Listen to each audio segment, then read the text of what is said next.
Sir sir বিশ্ববিদ্যালয়ের বর্তমান পরিস্থিতি যদি আপনি একটু জানান স্যার।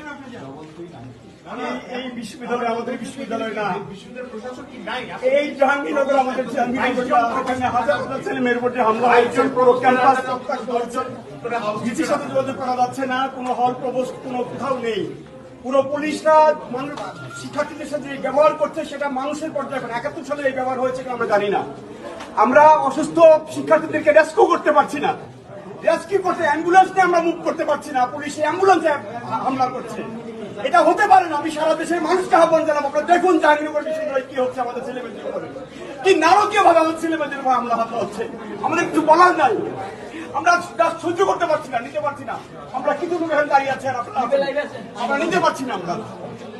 আমরা শিক্ষক, আমরা দলদাস না, দলদাস বিশ্ববিদ্যালয়ের ক্যাম্পাসে এইভাবে নির্মমভাবে হামলা হবে শিক্ষার্থী, হাজার হাজার শিক্ষার্থীদের উপরে।